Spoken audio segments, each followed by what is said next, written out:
Au cinéma, tu as les acteurs, les réalisateurs, le personnel bienveillant à l'apparence de nos stars, mais aussi tu as les bagnoles. Elles sont emblématiques, elles sont attachantes et par moments, elles peuvent même déclencher le succès d'un film. Commençons avec, pour moi, le modèle le plus emblématique du cinéma. Deux lettres, un chiffre, je veux bien entendu parler de l'Aston Martin DB5.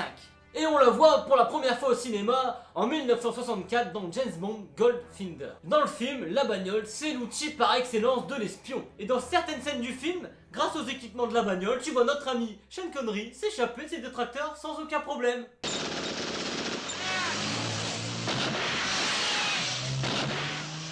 Et d'ailleurs, en parlant d'une voiture qui peut t'aider à s'échapper, on a dans une comédie franco-italienne, et si vous n'avez pas la ref, demandez à vos aïeux, bordel. Et oui, car en 1965, dans Fantomas se déchaîne, à bord d'une française, une déesse, le méchant Fantomas s'échappe de l'aérodrome sous les yeux ébahis de Louis de Funès.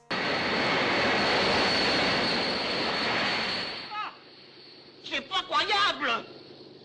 Oh! Le cinéma et les voitures, ça fait rêver. Et ouais, tu as les enfants et les adultes qui s'imaginent au volant de ces super bagnoles. Ils sont en train de rêvasser les couses. Et les boss de l'industrie du rêve, ils l'ont bien saisi. C'est en 1968 que débarque Walt Disney avec un amour de coccinelle.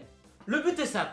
Continuer de faire rêver les grands et les petits avec un scénario haut en couleur. Je te la fais rapide. Un pilote qui enchaîne les défaites, qui s'endette, qui n'a plus d'argent. Un beau jour, une voiture vivante suit le pilote jusqu'à chez lui, et la suite on la connaît. La Cox débarque, la Cox c'est la voiture mythique, la voiture du peuple, à laquelle tout le monde peut s'identifier. Et bien entendu dans le film, les victoires débarquent avec l'arrivée de la Cox. C'est une belle histoire avec une morale magnifique. Walt Disney offre au public la capacité de croire en lui, même dans les moments les plus sombres. Allumons le convecteur temporel, allons à 88 miles par heure et direction 1985. Tu l'as compris, nous sommes à bord de la DeLorean. Un scientifique fou, un adolescent et des voyages temporels à bord d'une DeLorean. Et pourquoi une DeLorean ?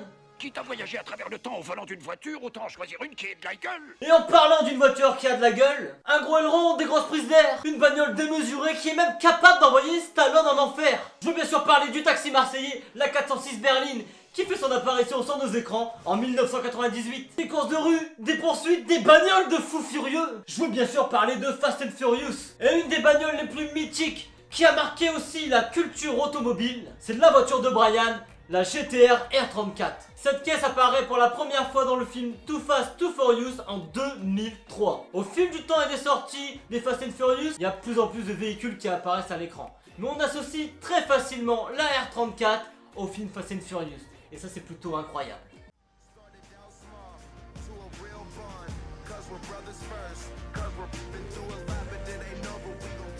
Tu seras toujours près de moi. Et tu seras toujours mon frère.